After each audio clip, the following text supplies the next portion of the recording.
안녕하십니까. 반갑습니다. 새만금TV입니다. 자, 오늘 또 여러분들과 함께 새만금에 대한 이야기 좀 나눠보려고 하는데요. 이에 앞서서 저희가 이제 원앤원TV에서 새만금TV로 채널을 이제 변경한 부분에 대해서 모르시는 분들한테 다시 한번 말씀을 좀 드리도록 하겠습니다. 새만금에 대한 정보를 제가 전문적으로 전달을 하다 보니까 조금 더 전문적인 채널을 만들기 위해서 새만금TV로 이름을 이제 바꾸게 되었다라고 하는 부분들 다시 한번 소개를 시켜드리고 시작해 보도록 하겠습니다. 자, 오늘도 이렇게 이제 새만금에 대한 이야기 좀 계속 이어가 보도록 할 텐데요.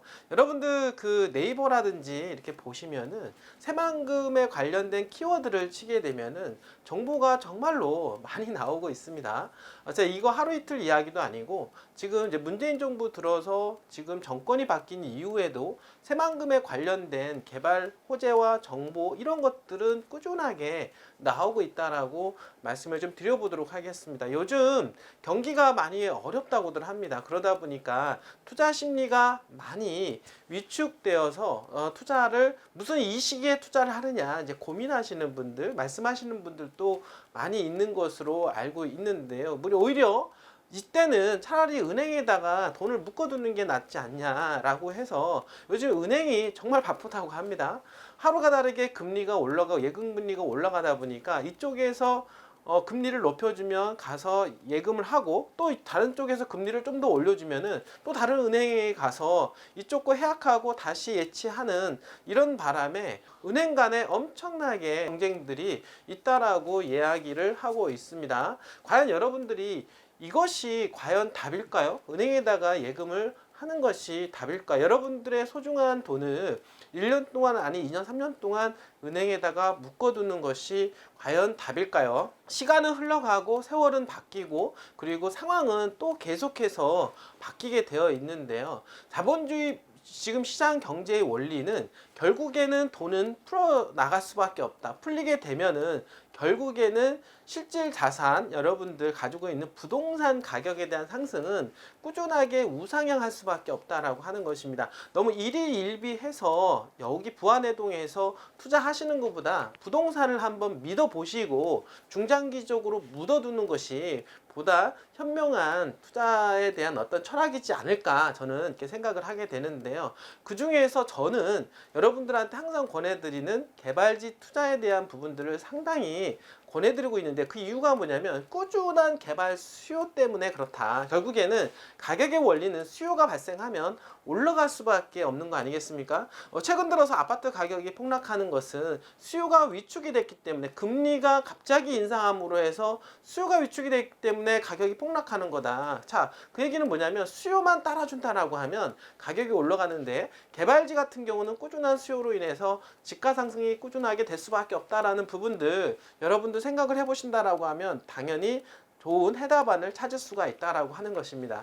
새만금은 2050년도까지 개발 계획이 잡혀 있는 거 여러분들 알고 계십니까? 그리고 2030년도까지 개발의 역사의 78%를 써 내려간다라는 것 또한 마찬가지 알고 있을 거라고 생각을 합니다. 그 얘기는 뭐냐면 2030년도가 새만금 주변 개발지 땅값 기대 심리가 가장 극대화될 것으로 예상을 해볼 수가 있다라고 하는 거. 그 얘기는 뭐냐면 결국에는 땅값이 가장 많이 올라갈 수 있는 어떤 분위기다라고 보시면 되는 겁니다. 자, 그렇다라고 하면 현재 2022년도 기준으로 본다라고 하면 향후 7, 8년 동안이 가장 새만금 투자에서 재미를 볼 수 있는 시기다라고 다시 한번 말씀을 좀 드려볼 수가 있겠고요. 그 중에서 요즘 최근에 이제 군산에 대한 이야기 많이 하죠.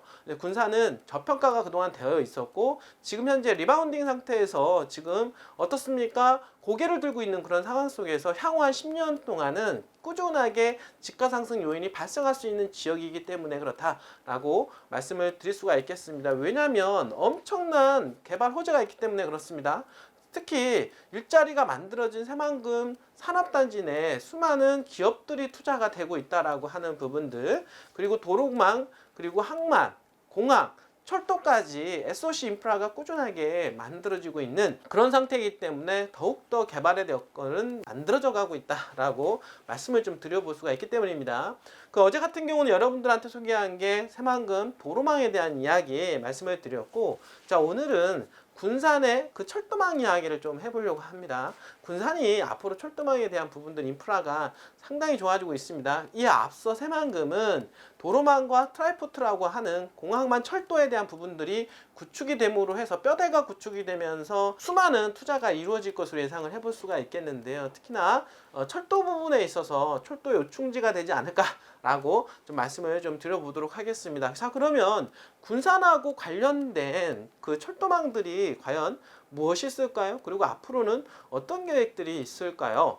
자, 군산은요, 현재 지금 철도망 계획으로 보게 된다라고 하면 서해선 KTX하고도 연결이 됩니다. 그리고 장항선 복선 전철화 사업과도 연계가 있습니다. 그리고 향후에는 서울 부산발 경부선 KTX와 서해선 KTX가 연결됨으로 해서 그 노선을 이용할 수 있는 부분까지 연계가 된다라고 하는 거 여러분들 알고 계십니까? 그리고 현재 지금 보면은 호남선 KTX 정차역인 익산역에서 지금 새만금 대하역에서 지금 새만금선 그리고 현재 향후에 새만금 항만까지 연결되는 거 혹시 알고 계십니까? 자, 이런 어떤 철로에 대한 부분들이 계획이 지금 잡혀 있다라고 하는 거, 이러므로 해서 서울과 서울 수도권으로 연결되는 부분들이 접근성이 이제는 1시간 20분, 30분 내에도 당연히 접근할 수 있는 가능성이 상당히 좋아지는데, 이러한 부분들이 2030년도 이전에 될 가능성이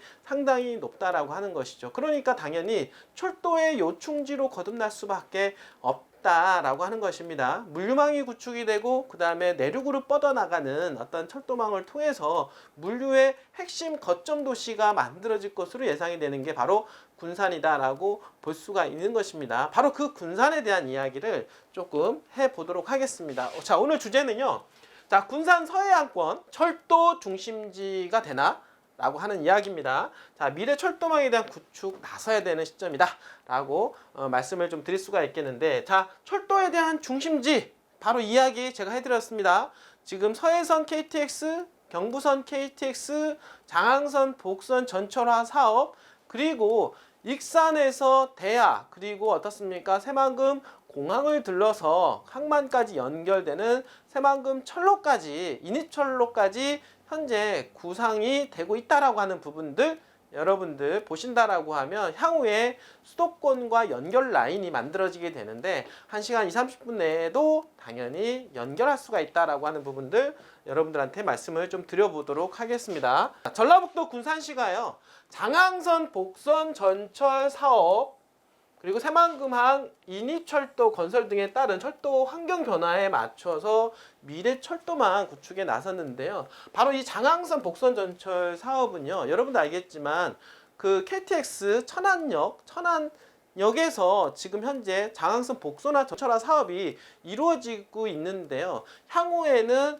지금 보면은 전철화 사업을 통해서 군산까지 연결된다라고 하는 것입니다. 그러한 어떤 복선화 전철화 사업과 그리고 서해선 KTX가 연결된다라고 하면 어디서 연결됩니까? 홍성에서 연결되겠죠. 그렇게 되면은 군산까지 서해선 KTX 또는 장항선 타고 천안 쪽에서 연결되는 부분으로 인해서 군산에 대한 접근성이 상당히 좋아질 수밖에 없다라고 하는 부분들 말씀을 드릴 수가 있겠고, 29일 시에 따르면 군장 산단 인이철도와 그리고 익산 대하복선 전철이 지난 20년 12월 개통이 되었는데요.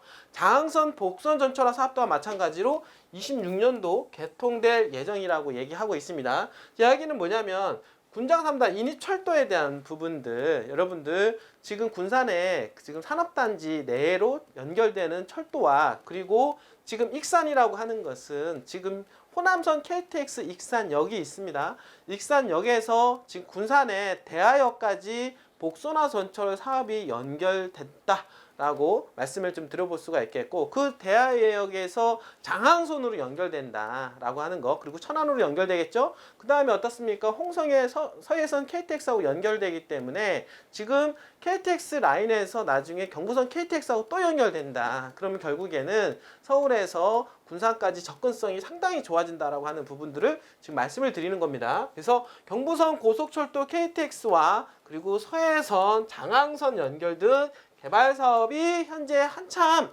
진행 중에 있다라고 하는 거, 이런 철로 계획들이 다 군산으로 집중이 된다라고 하는 거, 결국엔 그 군산에서 대하역에서 결국에는 새만금, 지금 현재 항만 공항까지 연결됨으로 해서 철도 인프라가 구축이 된다라고 하는 겁니다. 대하에서 새만금 항까지 이어지는 새만금항 인이철도 건설 공사가 현재 추진되는 등 철도 환경 급변 변화가 예상이 되는데요. 시는 10월 용역과제 사전 심의에 이어 내년도에 1억 5천만 원의 예산을 들여서 용역 발주와 가업을 추진할 계획이라고 합니다. 이를 통해 미래철도망 구축을 위한 논리개발과 타당성을 검토하는 국토교통부에 건의할 예정이다라고 이야기를 하고 있습니다. 자, 이런 상황에서 시 관계자는요, 자, 앞으로 장항선 복선 전철이 개통이 되는 2026년도에서 28년도 그리고 서해선이 장항선과 연결되면 군산에서 수도권까지 1시간 무려 10분대로 연결되게 된다라고 합니다. 대단하지 않습니까? 새만금항 인이철도까지 완성되는 2035년도면 군산은 새만금권 철도의 중심지로 거듭날 수가 있다라고 이야기를 하고 있습니다. 자, 2026년도에 장항선 복선화 전철 사업을 통해서 군산까지 연결이 된다라고 볼 수가 있겠고, 그리고 그러한 장항선은 서해선 KTX와도 연결이 됩니다. 그리고 서해선 그 KTX는 화성 향남 쪽에서 경부선 KTX하고 만나게 된다. 자, 그렇게 했을 경우에 최종적으로 2035년도까지 모든 철도 노선이 완공이 되는 시점에서는 군산이 어떻습니까? 철도 분야에서 핵심 지역으로 떠올 수밖에 없다라고 하는 것입니다. 자, 이렇게 새만금권은요, 도로공항 항만 철도가 상당히 좋아지고 있는 그런 상황이 있다라고 볼 수가 있겠고, 특히 군산은 철도 중심지로 우뚝 서고 있다라고 하는 거, 그리고 어떻습니까? 공항까지 끼고 있지 않습니까? 거기에 인근 지역에 또 항만까지 들어오는 그런 사례들, 그리고 남북 1, 2, 3축 그리고 동서 1, 2, 3축 도로하고 연계가 되는 거미줄망처럼 연결되는 교통망이 구축이 된다라고 하는 부분에 있어서 어마어마한 교통에 대한 어떤 시너지 효과가 발생할 수밖에 없다라고 하는 것입니다. 결국에는 군산은 갈 수밖에 없지 않겠습니까? 이러한 상황들이 하나씩 채워진다라고 하면 인프라가 만들어지는 것이고, 이러한 인프라는 결국에는 물류망의 핵심 지역으로 떠오를 수밖에 없다라고 하는 것, 당연히 수많은 기업들이 들어갈 수 있는 토대가 마련이 된다라고 하는 것입니다. 지금 인구 26만의 군산은 향후 인구 50만 이상의 도시가 될 수밖에 없는 것은 명확관한 일이다 라고 다시 한번 말씀을 좀 드려볼 수가 있겠고, 이런 군산에 여러분들 투자를 하셔야만이 재테크에 성공할 수가 있다. 새만금TV에서 도와드리도록 하겠습니다. 언제든지 연락 주시면 머뭇거리지 마시고, 여러분들 투자는 과감한 결단이 필요한 것입니다. 항상 여러분들과 함께 하도록 하겠습니다. 언제든지 도와드릴 테니까요, 연락 주시길 바라겠습니다. 끝까지 시청해주신 여러분들 진심으로 감사드립니다.